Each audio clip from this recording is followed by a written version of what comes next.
Good afternoon! Andito na naman ang anak ng mangungutang na nakapunta ng Hong Kong, tagapulas ng puwet at tagadapot ng tara, mag-take out na naman tayo.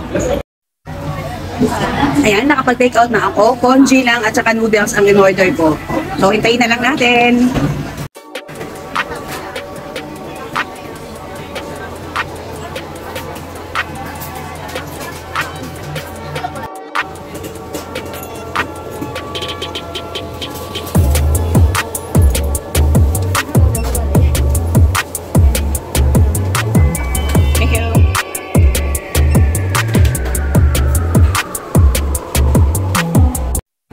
Ayan, tapos na tayo mag-take out.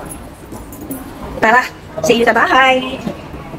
Hi guys! Here's our lunch for today. Congee para kay Lola. Ano yan? Chicken strips o chicken congee. Ang akin naman ay rice noodles with beef tripe and wonton. Shrimp wonton. Tara, kain!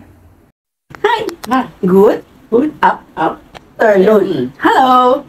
Hello. Say fun? Say fun. Ayan, say fun.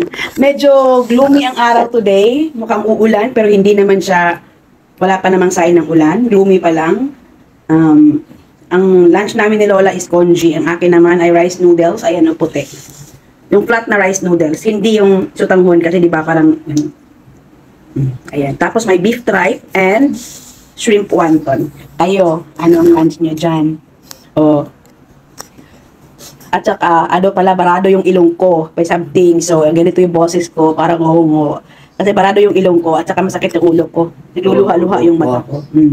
Kaya, loko. Ginagaya ako. Loko. Ginagaya ako ni Lola. At kagabi hindi ako makatulog kasi hindi ako makahinga. Isang ilong lang ang gumagana. Maliit na nga ang ilong, hindi pa gumagana lahat, edi lalo. Kamusta naman na kayo? Uy, kamusta na dyan sa Pilipinas? Mainit pa rin ba? Or maulan-ulan? Kasi sa weather forecast dito sa TV, ang sabi, shower in Manila. Kaya hindi ko alam kung anong shower yun. Rain shower, meteor shower. Kasi di ba pag nila sabing shower, ulan. O, di ba? Ganon. Shower in Manila, ganon. Cold in, snowy in Canada, ganon. Dito naman, very humid. Banas na banas ang panahon. So tara, kain muna tayo. Ito yung akin. Sarap. Ayan si Lolo, kumakain din siya ng congee. Hati sila ni Lola kasi ang laki. Ito, ang laki. Naghati sila ni Lola sa congee. So tara, kain muna kami. Paalam. Bye-bye. Bye-bye. Dito. Viking. Ay. Hayaan nyo na ako na magbabay. Bye-bye. And palike naman ako. Thank you.